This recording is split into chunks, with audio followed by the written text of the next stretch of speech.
At noon, darkness fell across the whole land until 3 o'clock.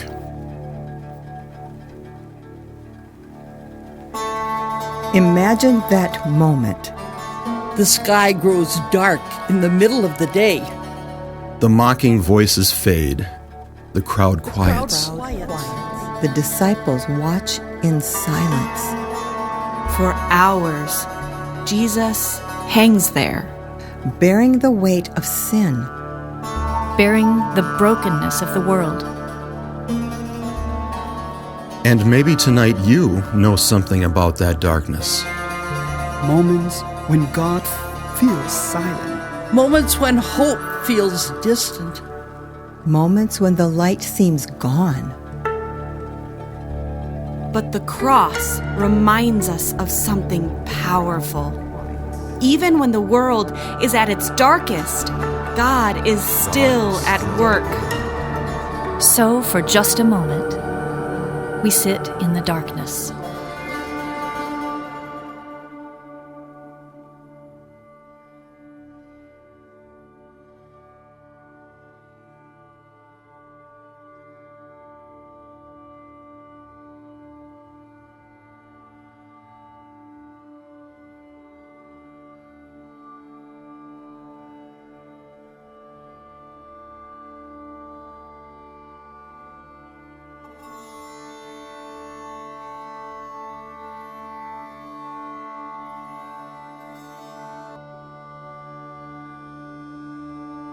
At about 3 o'clock, Jesus called out with a loud voice, "Eli, Eli, lama sabachthani," which means, my God, why have you abandoned me?"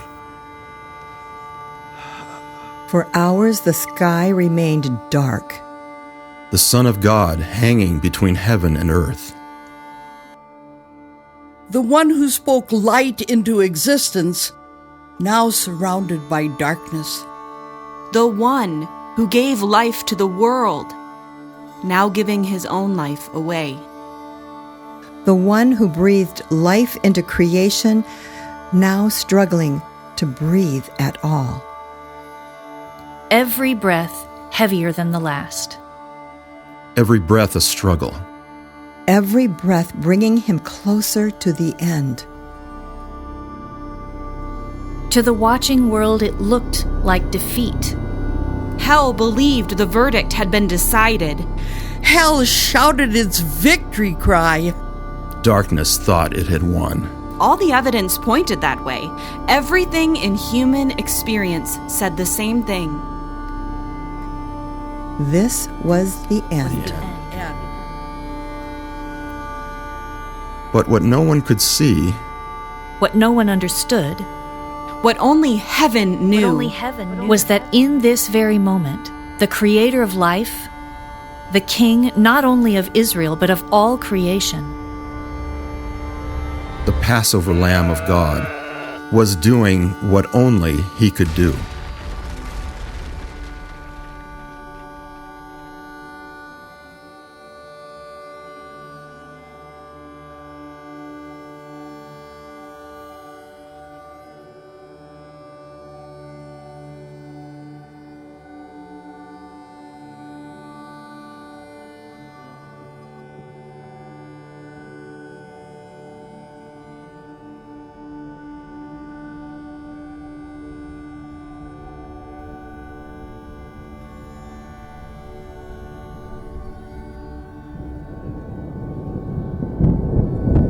Then Jesus shouted out again, and he released his spirit.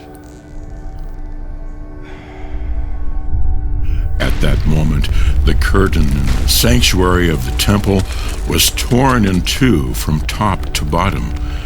The earth shook, rocks split apart, and tombs opened. The bodies of many godly men and women who had died were raised from the dead.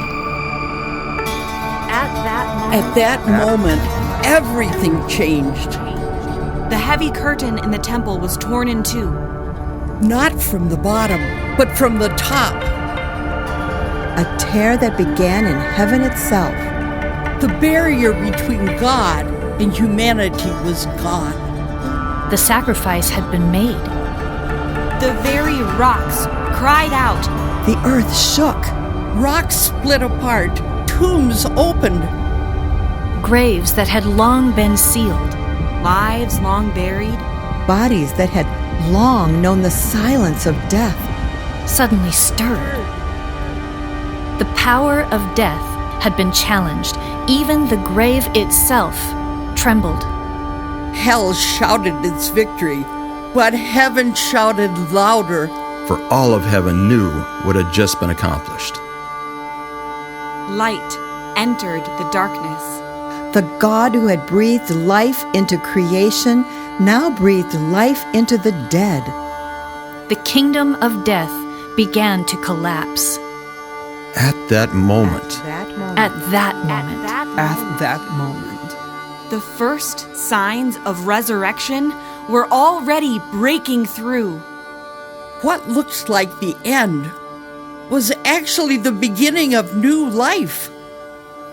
The soldiers who had mocked him stood in silence.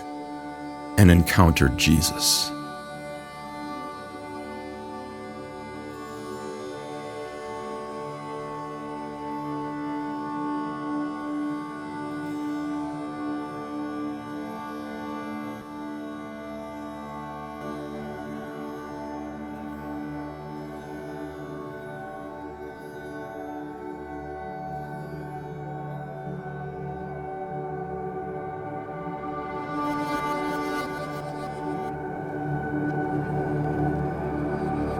When the centurion and those with him who were guarding Jesus saw the earthquake and all that had happened, they were terrified and exclaimed, "Surely he was the Son of God."